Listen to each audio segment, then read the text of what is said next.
I remained a Spurs fan into and through the Tim Duncan era in spite of the coach, in spite of Gregg Popovich. Tried to be a fan, never got there. On December 10th of 1996, Gregg Popovich actually got away with, pulled off, firing Bob Hill, the current head coach, and naming himself the head coach of the San Antonio Spurs. Gregg Popovich had been a head coach only once. That was for 8 seasons at D3, Division III Pomona Pitzer, where his teams went 76 and 129. 76 wins and 129 losses, though they did once win the conference, 1986, with a record of 8-2. I will give you that. But Popovich managed to fire Bob Hill because the team at that point early in the season was 3-15.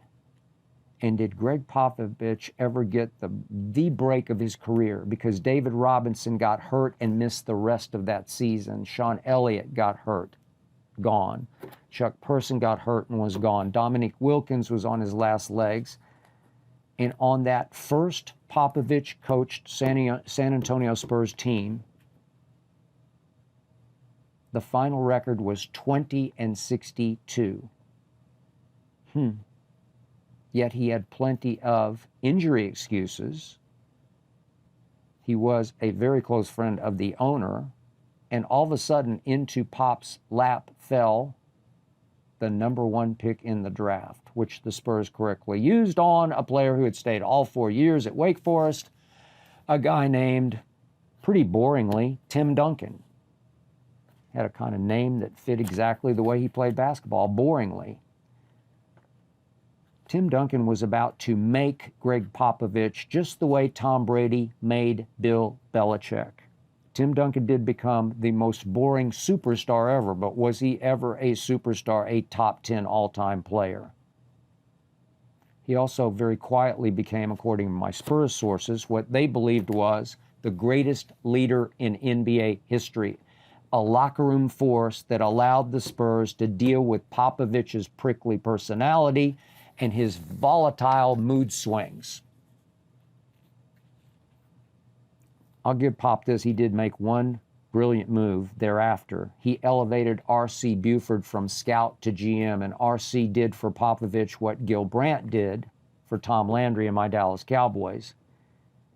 He made Pop look like a coaching genius with 2 genius drafts.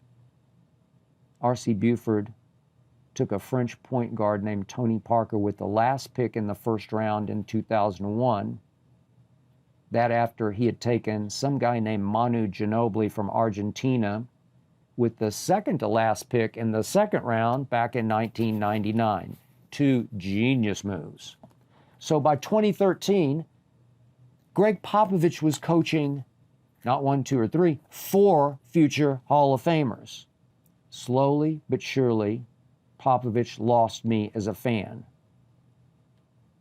In post-game interviews, Pop belittled and bullied media members for asking perfectly acceptable routine questions. Yet, Popovich's between quarters interviews on live TV on TNT and ESPN became famous instead of infamous. Pop became everybody's quote-unquote lovable curmudgeon for shaming interviewers with one-word answers or grunts. Oh, that's just Pop. He's something, that Pop.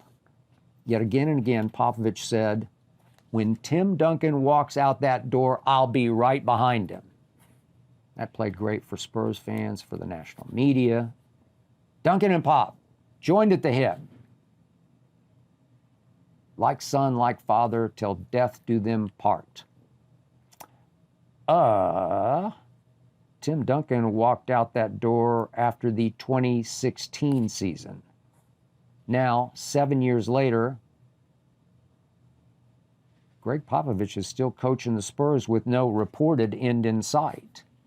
Pop, weirdly, has become this beloved ambassador for the NBA.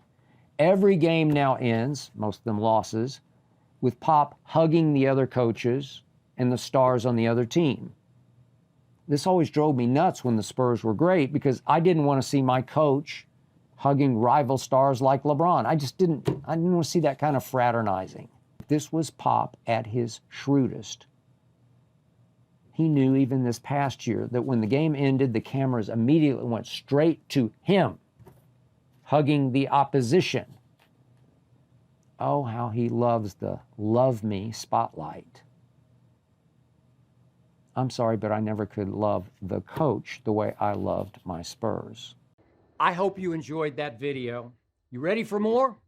Make sure you click that subscribe button for all the exclusive content from the Skip Bayless Show. And don't forget to check out the full episode of the show wherever you get your podcasts by clicking the link in the description.